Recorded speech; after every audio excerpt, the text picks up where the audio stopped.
Autonomia, ennesimo rinvio e la scuola resta in capo allo Stato. L'ira del governatore Zaia, pensavo che Conte fosse autorevole. Sugli schermi di tutte le reti di media nord-est un contatore su un percorso diventato agonia. Primo massiccio esodo estivo verso le località di mare e di montagna, previste code e rallentamenti su strade e autostrade. La Polstrada raccomanda la massima attenzione. Non è stata legittima difesa, contestato l'omicidio volontario in concorso a Patrizia Armellin e all'amica Angelica Cormaci, accusate di avere prima bastonato e poi soffocato a Vittorio Veneto Paolo Vai. Aveva postato sui social una foto sorridente, le braccia al petto come un defunto, scattata sotto l'epigrafe di una delle vittime dello schianto di Jesolo. L'autore è stato pestato. Piano di prevenzione contro la tubercolosi per 1000 studenti dell'Università di Padova, ammalata una studentessa straniera. Tutto pronto a Venezia per i festeggiamenti del Redentore, sul fronte sicurezza si replicano le disposizioni dell'anno scorso con qualche aggiunta.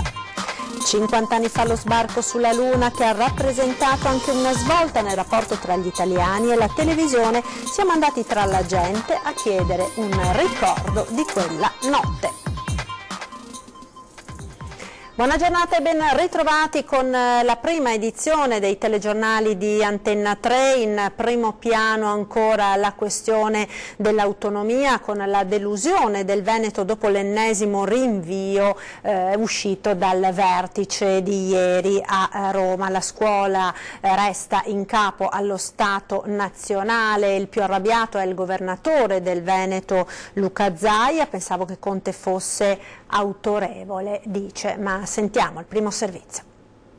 Alla fine il Movimento 5 Stelle l'ha spuntata sulla scuola, imponendo l'eliminazione del trasferimento dei poteri alle regioni sull'istruzione, ma non finisce solo così, perché poi c'è tutta la partita finanziaria con il ministro Stefani che affida la sua delusione ad un messaggio sui social. Non accetteremo nessun compromesso, scrive pochi minuti dopo la conclusione dell'incontro sull'autonomia a Palazzo Chigi, e mentre il premier Conte in una conferenza stampa da solo esprime ottimismo per l'addirittura d'arrivo sull'autonomia che dice di vedere ormai vicina, in Veneto l'ennesimo rinvio è stato accolto con ben altro spirito ed è il presidente della regione Luca Zaia ad esprimere tutta la rabbia per quella che ritiene essere l'ennesima presa in giro del governo nei confronti dei veneti. Politica del gambero, cioè imbarazzante, quantomeno possiamo dire che è anche poco rispettosa nei confronti di noi veneti. Noi sono passati 636 giorni e da quando abbiamo fatto il referendum abbiamo fatto tutti i compiti per casa, abbiamo presentato le carte, gli studi, abbiamo presentato una bozza di contratto scritta da autorevoli costituzionalisti. Abbiamo scritto una bozza di contratto scritta da autorevoli costituzionalisti, da accademici, tributaristi, fiscalisti. E qui ogni giorno vediamo la politica del gambero, si va più indietro che avanti, si apre come un carciofo questa storia dell'autonomia, ogni giorno c'è qualcuno che dice una roba, il giorno dopo dice il contrario. Oggi hanno detto che hanno deciso che non daranno più le competenze sulle scuole e parimenti hanno deciso che rivedranno la norma finanziaria, ma vorrei ricordare ai cittadini che possono decidere tutto quello che vogliono, ma se io non firmo non gli serve a niente tutta sta roba, perché la legge dice che il contratto deve essere firmato dalla regione, dal Presidente della Regione e dal Presidente del Consiglio. Se non è così parlano per niente e io non firmerò mai sta roba perché le prese in giro non mi piacciono. L'avete vista sui nostri teleschermi già da ieri sera, è partito su tutte le reti del gruppo Media Nord-Est il conteggio dei giorni passati dal 22 ottobre del 2017, data dello storico referendum sull'autonomia, autonomia che tarda ad arrivare. Un'autonomia che fa rima con agonia, è la madre di tutte le riforme, ma il suo percorso è tra i più accidentati mai visti e tarda ad arrivare da troppo tempo, tanto tempo che forse nessuno se lo ricorda bene. Così le emittenti del network Media Nord-Est diventano protagoniste di quella pressione che il territorio del Veneto giustamente interpreta con le proprie pretese di efficientamento della macchina amministrativa. Uno speciale orologio dei giorni passati compare quindi da ieri sera sugli schermi di Antenna 3, Rete Veneta e Tele Nord-Est, per tenere costantemente aggiornati voi telespettatori sui passi perduti sinora per i tanti contrasti interni al governo, quel governo che nel proprio contratto aveva promesso l'autonomia per il Veneto. Parte un vero e proprio data lapse che ad oggi riporta come dal 22 ottobre 2017 siano passati 636 tramonti senza albe di novità, 636 giorni conditi di promesse, speranze, liti romane ed attacchi.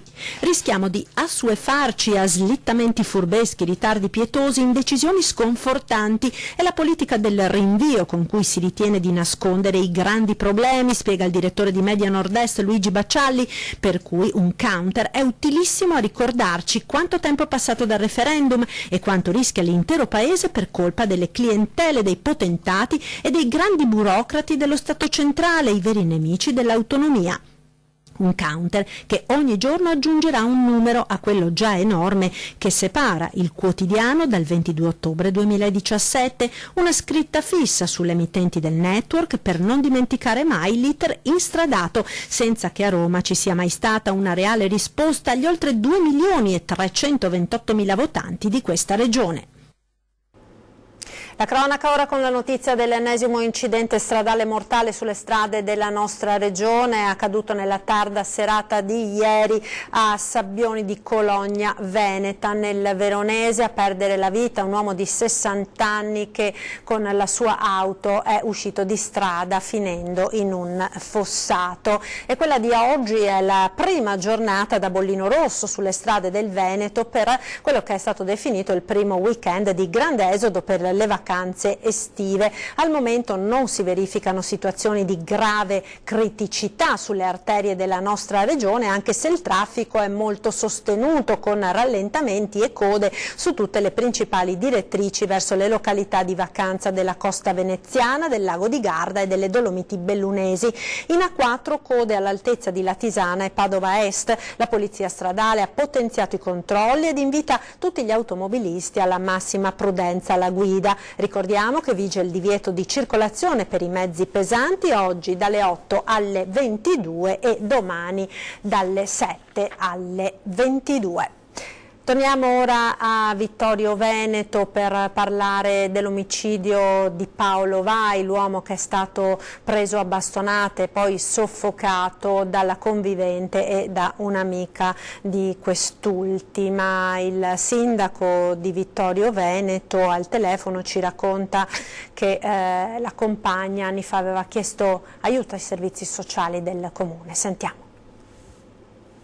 Molti anni fa Paolo Vai aveva avuto già dei problemi con un'altra donna. Lo racconta al telefono il sindaco di Vittorio Veneto, Antonio Miatto. Ho saputo che non era seguito da servizi sociali, ma una ventina di anni fa, prima del 2000, anni 90, la convivente aveva avuto un qualche forma di assistenza per problematiche sue personali. Adesso non lo so specificamente, però aveva avuto dei problemi, è stata seguita. Uomo di poche parole, probabilmente violento, così ce lo descrivono i vicini di casa in via Calde Romani. Nella stradina dove abitava non frequentava nessuno, scambiava qualche parola solo con i familiari della sua compagna, ma poi più nulla. Una persona silenziosa che ogni mattina prendeva lo scooter per rientrare soltanto la sera. Molto attivo invece era sui social. Su Facebook aveva pubblicato il suo ultimo post. Meglio un buon divorzio che un pessimo matrimonio, aveva scritto. Forse immaginava qualcosa, l'ennesima lite con le persone con le quali divideva l'abitazione. E così sarà stato il preludio alla morte, conclusasi nel modo più tragico. Prima preso a bastonate e poi soffocato. Una comunità sorpresa e scossa. Mi riferiscono che spesso i vicinati sentivano che c'erano delle discussioni anche violente. Pesanti, violente, rumorose. In pochi invece hanno voglia di commentare cosa sia accaduto. Erano più conosciuti i parenti della donna che l'uomo. Come ha saputo la notizia? La signora a Cornelia. Che conosceva i vicini di casa? Sì, era sua figlia. La riconosceva? No. Sarà ora l'autopsia a stabilire le cause che ha portato alla morte dell'uomo, mentre le donne trasferite in carcere nei prossimi giorni saranno ascoltate nuovamente dal magistrato. Ed ora una agghiacciante vicenda che ci arriva da Musile di Piave dopo la strage dei ragazzi sulla Iesolana. Aveva postato sui social una foto sorridente con le braccia al petto come un defunto, scattata proprio sotto l'epigrafe di una delle vittime. L'autore, un 33enne, è stato aggredito per ritorsione. Ci aggiorna al telefono Ilaria Marchiori. Buongiorno Ilaria. Buongiorno da Musile di Piave, non c'è fine al peggio. All'indomani dei funerali delle 4 vittime dell'incidente stradale avvenuto a Jesolo, una foto ha iniziato a fare il giro dei social scatenando reazioni violente, insulti e minacce. Un 33enne della zona infatti si è fatto fotografare con un sorriso beffardo davanti all'epigrafe di uno dei ragazzi che hanno perso la vita. Poi è stato pestato per vendetta in una sorta di spedizione punitiva. Tutto è iniziato quando la sorella di Giovanni Mattiuzzo, una delle vittime, aveva postato la foto di quell'oltraggio alla memoria del fratello. Dopo aver seppellito mio fratello vengo a conoscenza di un post di cattivo gusto, si legge. A me non ne frega nulla se avevate bevuto o fumato, perché delle persone che si permettono di agire in questo modo davanti a una tragedia del genere devono avere solo problemi mentali gravi. Chiudetevi in casa e vergognatevi del vostro gesto schifoso. Spero di avere la possibilità di agire legalmente. E a commento di questo post insulti e minacce verso l'autore, che nel pomeriggio è stato raggiunto da 3 individui e pestato davanti a un bar. Erano in 3. Uno di loro mi ha preso a pugni, ha raccontato il 33enne, che è anche un padre di famiglia. Una violenza inaudita, continua. Ho spiegato che si era trattato di un equivoco, che mi avevano fatto quella foto solo dopo un turno di 14 ore. Ero stanco e non mi ero accorto di essere sotto l'epigrafe. Ho cercato di spiegarlo anche alla sorella. La famiglia di Giovanni però ora vuole procedere per vie legali. Da Musile di Piave è tutto, restituisco la linea allo studio. Restiamo nel veneziano con un'altra vicenda davvero agghiacciante, quella della denuncia di una nonna su presunti abusi sessuali subiti dalla nipotina.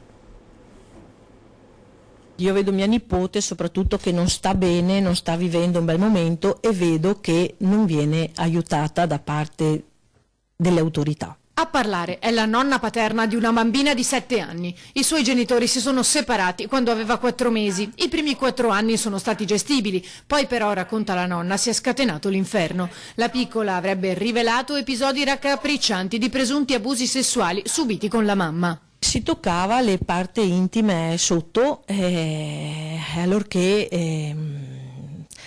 un po' scioccati abbiamo chiesto chi altro facesse ste cose. E lei ci ha detto la mamma.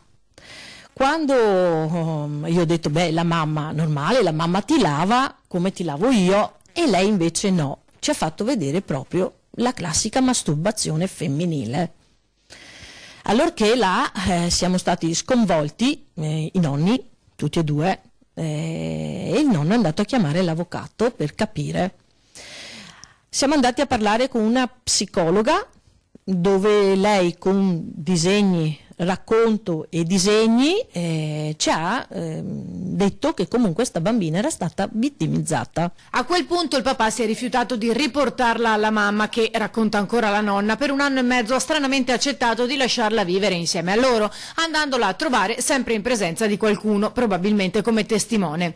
Nel frattempo i carabinieri hanno aperto un'indagine con tanto di intercettazioni ambientali, la cui gestione, secondo la nonna, presenta però aspetti poco chiari. Si sente dire la bambina, la mamma che gli dice alla bambina: ti ho detto tutto il dito, loro, quelli che hanno fatto l'indagine, hanno scritto probabilmente per lavarla.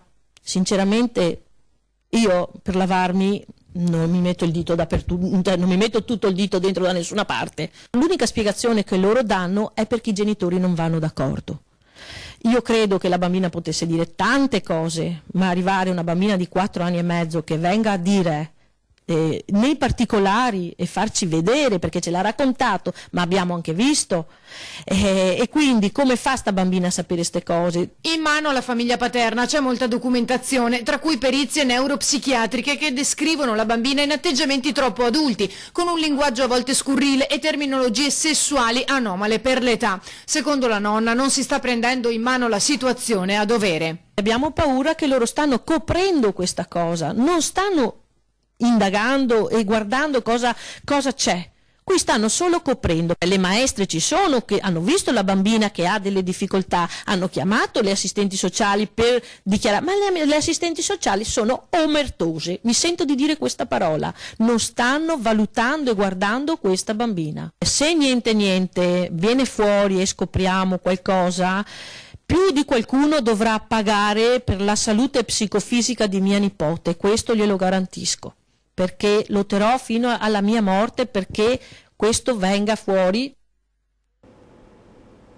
Test per la tubercolosi per 1000 studenti dell'Università di Padova, malata una studentessa straniera che lo scorso autunno aveva frequentato i corsi di scienza della formazione. Ha lasciato Padova da circa 2 mesi la studentessa straniera che in patria è risultata affetta da tubercolosi ed è tuttora ricoverata. Ma la malattia ha un tempo di incubazione lungo e quindi, avvisata dalla stessa studentessa, l'università ha fatto scattare un piano di prevenzione per 1000 persone, tutte quelle che potrebbero essere venute in contatto con lei. Al Bo la studentessa, classe 1997, ha frequentato i corsi di scienze della formazione primaria e in particolare il laboratorio di lingua italiana in via Venezia e il corso di letteratura per l'infanzia e di psicologia della disabilità e dell'integrazione al Piovego. La possibilità di contagio, secondo fonti sanitarie, dovrebbe essere molto bassa, ma l'invito a quanti hanno ricevuto il messaggio dall'università è quello di sottoporsi al test Mantoux o al quantiferon. Per farlo basta rivolgersi alla propria ULSS di residenza con la lettera inviata dall'università. Per ogni informazione è disponibile il servizio di igiene pubblica dell'ULSS 6 di Padova. La tubercolosi è una malattia infettiva polmonare a bassa contagiosità che si trasmette per via aerea, ovvero attraverso le goccioline di saliva, uno starnuto o un colpo di tosse. Ancora cronaca, andiamo a Treviso, ora 4 agenti della polizia locale del capoluogo della Marca sono indagati per presunte percosse nei confronti di uno straniero. 4 agenti del comando di polizia locale di via Castello d'Amore a Treviso, indagati dalla Procura della Repubblica per lesioni nei confronti di un cittadino straniero. Condotto in caserma per accertamenti, sostiene di essere stato picchiato tanto da aver necessità successivamente di cure mediche. I fatti contestati risalgono all'estate scorsa. Sul caso hanno svolto delle indagini i carabinieri e ora la Procura, che ha aperto un fascicolo, sta accertando eventuali responsabilità dei vigili al fianco dei quali si è schierata senza esitazione l'amministrazione comunale di Cassugana, deliberando l'assunzione degli oneri di difesa in giudizio degli agenti. L'amministrazione, si legge in una nota diffusa dal comune, esprime la massima vicinanza agli agenti e, confidando nella stimata professionalità dei magistrati trevigiani, è certa che questo episodio verrà quanto prima chiarito. Chiesto il processo per 75 giovani dell'area antagonista padovana, protagonisti di una stagione di occupazioni e blocco degli sfratti a Padova. Sentiamo. Avrebbero agito 57 volte, una vera e propria organizzazione di giovani e meno giovani vicini all'ex centro sociale Gramigna, operativa per impedire l'esecuzione di uno sfratto o pronta all'occupazione di stabili e appartamenti. Va avanti l'inchiesta contro le 75 persone accusate a vario titolo di violenza, minaccia a pubblico ufficiale, occupazione abusiva, deturpamento di cose altrui. A 11 imputati viene contestato anche il reato di associazione a delinquere. Per tutti la Procura di Padova ha chiesto il rinvio a giudizio.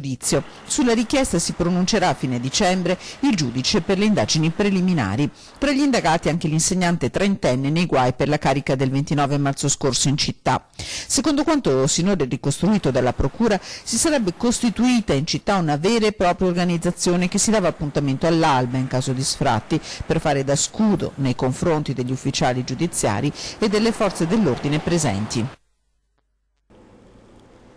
Andiamo ora nel Bellunese perché stanno rientrando nelle proprie abitazioni dopo l'incubo frana i residenti della piccola frazione di Schiucaz. Ci aggiorna al telefono dall'Alpago Tiziana Bolognani. Buongiorno Tiziana.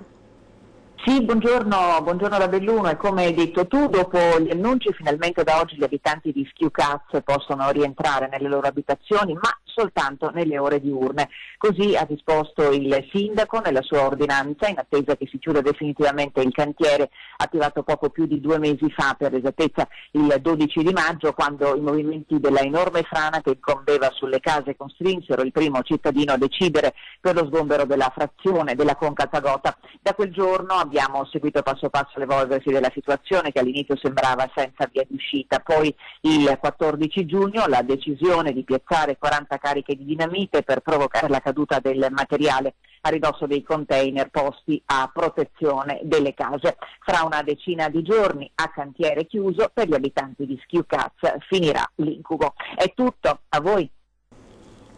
Ci fermiamo ora per la pubblicità, tra poco restate con noi.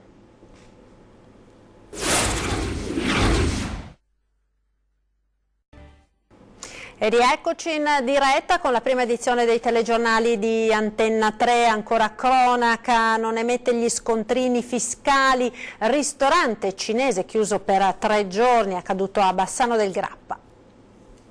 Si scorda di emettere gli scontrini fiscali, attività sospese e ristorante cinese chiuso per 3 giorni. La notifica delle Fiamme Gialle di Bassano nei confronti del gestore trentenne di un locale in centro città, ritenuto responsabile di non aver emesso lo scontrino tra novembre 2016 e febbraio 2019 in almeno 4 occasioni. Ma non è un caso isolato, perché i militari della finanza di Via Maello nel solo 2019 hanno proposto all'Agenzia delle Entrate ulteriori 4 sospensioni dell'attività nei confronti di altrettanti commercianti sempre di nazionalità cinese. E restiamo nel Vicentino, un SUV ha distrutto questa mattina il cancello di Villa da Porto Casarotto a 2 Ville. 2 Ville, paura e danni in mattinata alla storica Villa da Porto Casarotto ai Pilastroni, dove una vettura è uscita di strada, abbattendo il cancello del complesso gentilizio. Si tratta di un Nissan Qashqai condotto da un uomo di 45 anni che ha improvvisamente perso il controllo del veicolo, finendo contro il pilastro d'appoggio del cancello della villa. L'automobilista è rimasto illeso nella carambola, ma l'accesso a Villa da Porto Casarotto ha subito gravi danni. Sul posto i vigili del fuoco di Vicenza, che hanno messo in sicurezza l'auto e transennato quel che restava del cancello. Ai carabinieri l'onere dei rilievi di rito, ancora da stabilire l'entità del danno e i tempi di ripristino del pilastro abbattuto. A Venezia ora, dove è tutto pronto per i festeggiamenti della notte del Redentore. Sul fronte della sicurezza si replicano le misure messe in atto lo scorso anno con qualche aggiunta. Sentiamo. Al via sabato i festeggiamenti del Redentore con l'apertura del ponte votivo alle 19, cui parteciperà, oltre al sindaco, le autorità civili e militari, il patriarca Moraglia, anche la presidente del Senato Casellati. L'isola della Giudecca, al bacino di San Marco, sarà il palcoscenico privilegiato per assistere allo spettacolo dei fuochi d'artificio alle 23:30 e in terraferma ad Asseggiano, al centro sportivo di via Monte Cervino a Favaro, alla chiesa di Malcontenta e in piazza Zendrini a Pellestrina. Sul fronte sicurezza le disposizioni saranno quelle dell'anno scorso con qualche modifica. Con un'unica piccola aggiunta del divieto dello spray al peperoncino, perché sta diventando una moda i rorari presenti agli eventi pubblici.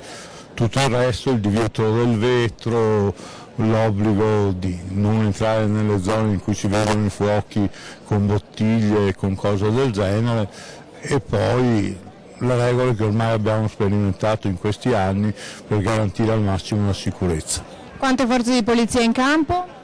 Tante, nel senso che tra poliziotti, carabinieri, finanzieri, militari della capitaneria, noi stiamo parlando di 1 migliaio di persone. I festeggiamenti continueranno domenica a partire dalle 16 con le regate dei giovanissimi e degli adulti su pupparini a 2 remi e delle gondole a 2 remi. Alle 19 la messa solenne del patriarca. Lo sbarco sulla Luna oggi ricorre il 50esimo, ha rappresentato un punto di svolta nel rapporto tra gli italiani e la televisione. Abbiamo chiesto ai padovani e ai turisti che in questi giorni affollano il centro che ricordo hanno dove erano quella sera di 50 anni fa. Sentiamo. Vi ricordate? Che ricordo ha di quel momento? Ho un ricordo molto bello perché ero in cameretta con mia mamma, mia sorella, si stava su fino a tardi in quel momento lì e me lo ricordo. Mi ricordo Tito Stagno che disse ha toccato e l'altro dall'America no, non ho toccato. è saltato fuori un pasticcio, insomma, però me lo ricordo. Un'emozione molto forte, se mi ricordo ancora adesso, è stata una cosa, sì. Ricordo questa persona che saltellava sulla Luna, però ero molto piccolo. E dov'era? Si ricorda dove l'ha visto? Milano, a casa. Davanti a una TV insieme? Con i genitori e i nonni. Io l'ho visto nella canonica del parroco in montagna, che era, vabbè, anch'io ero ragazzino, avevo 11 anni, molto bello, e all'epoca la Luna era ancora molto più lontana di adesso, per cui a 11 anni con ancora le 600, per dire.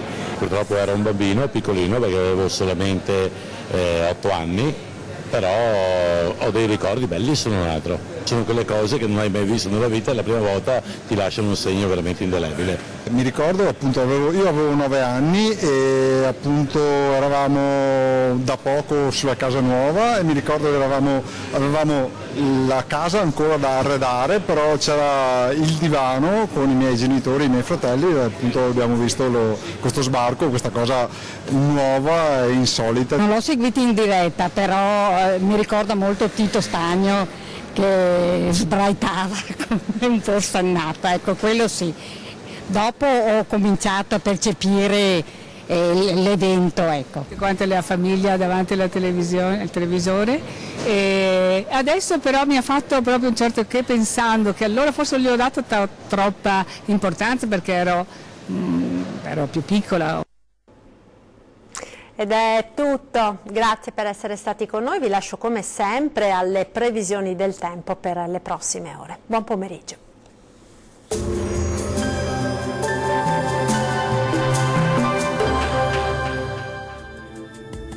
Benvenuti al meteo. Alta pressione in rinforzo, bel tempo dunque e ancora con qualche disturbo però sui settori montuosi.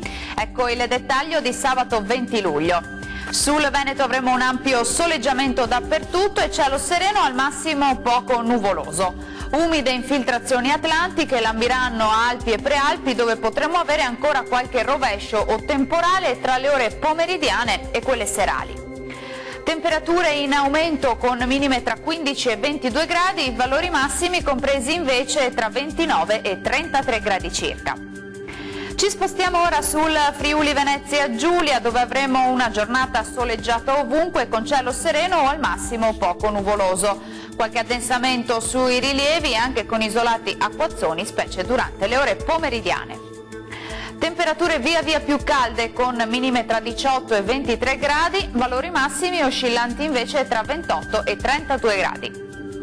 Raggiungiamo infine il Trentino Alto Adige, dove sarà soleggiato ovunque, ma anche in questo caso non si escludono dei rovesci a partire dal pomeriggio sulle Alpi di confine. Temperature minime tra 16 e 17 gradi, massime invece comprese tra 32 e 33 gradi circa. Bene, dal meteo di Antenna 3 per ora è tutto. Arrivederci.